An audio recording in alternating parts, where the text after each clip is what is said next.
En public, ce rendez-vous qui vous permet, vous le savez, de débattre chaque jour avec une personnalité qui est au cœur de l'actualité, avec nous ici en studio ou au 39-21. Aujourd'hui, face à vous, Benoît Apparu, député UMP de la Marne, ancien ministre du Logement. Hier encore, le DAL, l'association Droit au Logement, dénonçait l'absence de réquisition de logements vacants, alors qu'une loi impose que l'État trouve un logement social à toute personne qui n'est pas en mesure de se loger par ses propres moyens.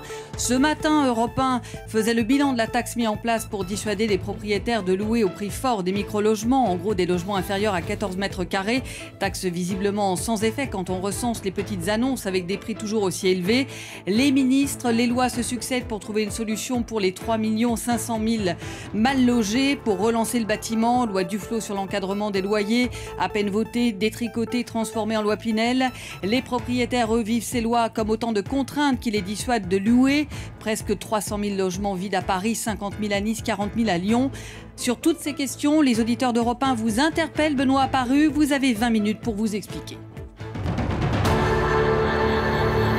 Bonjour Benoît Apparu. Bonjour. Vous avez, je le disais, été ministre du Logement. Vous avez, vous aussi, été interpellé par le DAL, qui chaque Noël organise cette traditionnelle manifestation. Ça ne vous donne pas l'impression d'un constat d'échec? Bien sûr que si. Ça doit faire 10 ans, 15 ans que le DAL, à chaque période de Noël, interpelle le ministre du Logement avec à peu près toujours la même question et à peu près toujours l'absence de réponse. Aujourd'hui, comme hier, lorsque j'étais ministre, comme pour Madame Duflot, Madame Pinel. Donc oui, il y a une forme de constat d'échec. Le constat ne signifie pas la solution.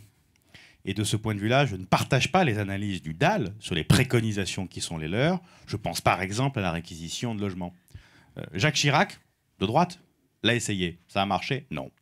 Lionel Jospin a essayé. Ça a marché? Non. Madame Duflot vient d'essayer il y a à peine 1 an et demi. Combien de logements a-t-elle réquisitionné? 0.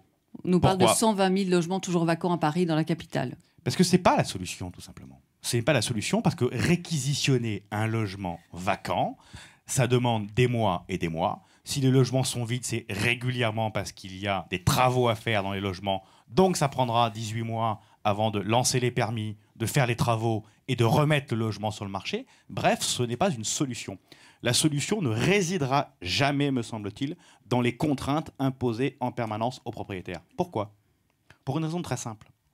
Qui construit les logements dont nous avons besoin? Des futurs propriétaires. Si vous les dissuadez d'investir dans le secteur du logement et d'acheter pour pouvoir ensuite louer, eh bien vous avez ce qui se passe aujourd'hui, à savoir un effondrement de la construction de logements.